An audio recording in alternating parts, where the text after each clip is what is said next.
Hello everyone, welcome to the channel. Today we will be comparing Star Wars Battlefront 2015 to Battlefront 2017.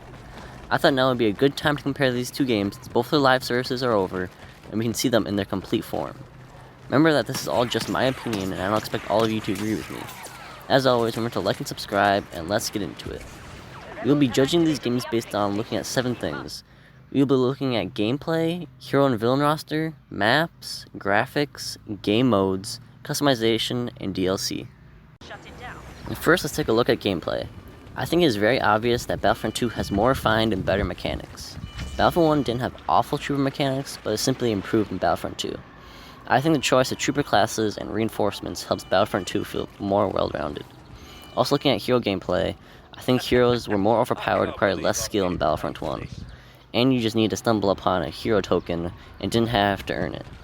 Also, the hero versus villain mechanics were really bad since neither could ragdoll, so when a hero got force pushed or choked, nothing really happened. Hero gameplay is much improved in Battlefront 2, which leads me to giving Battlefront 2 the point for gameplay. Next, let's talk about the hero and villain rosters. Battlefront 1 released with just 3 heroes and 3 villains, which is not a lot. Battlefront 2 released with 7 heroes and 7 villains.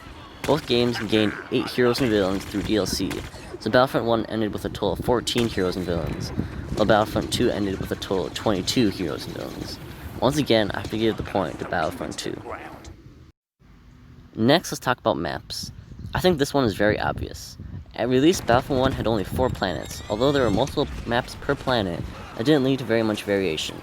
Through DLC, 3 new planets with multiple locations were added, including Bespin, the Death Star, and Scarif.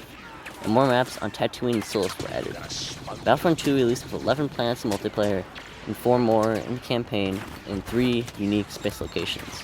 Through DLC, 7 new locations were added to multiplayer, including Crate, Kessel, Bespin, Geonosis, which had 2 maps, Volusia, Ancient Colossus, and Scarif.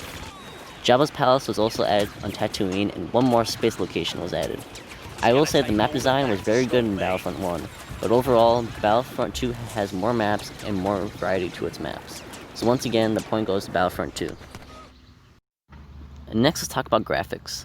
Let me say that both games look very good graphically. Battlefront 1 has aged pretty well, but Battlefront 2 is even better. It might be because Battlefront 2 has more colorful and exotic locations, but I think Battlefront 2 has better graphics. This point goes to Battlefront 2. Next, let's talk about game modes.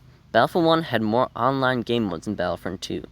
I think some of the game modes in Battlefront 2, like Supremacy, Galactic Assault, and Starfire Assault, are better than the game modes in Battlefront 1. Battlefront 1 was more consistent. Battlefront 2 had multiple game modes that were very dead and never got content, but Battlefront 2 was pretty much all game modes were full.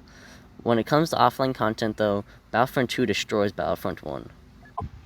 Battlefront 1 has Skirmish with 7 Walker Assault maps and 5 Starfighter Assault maps, along with missions, which was basically small team deathmatch and had 6 maps and tutorial missions.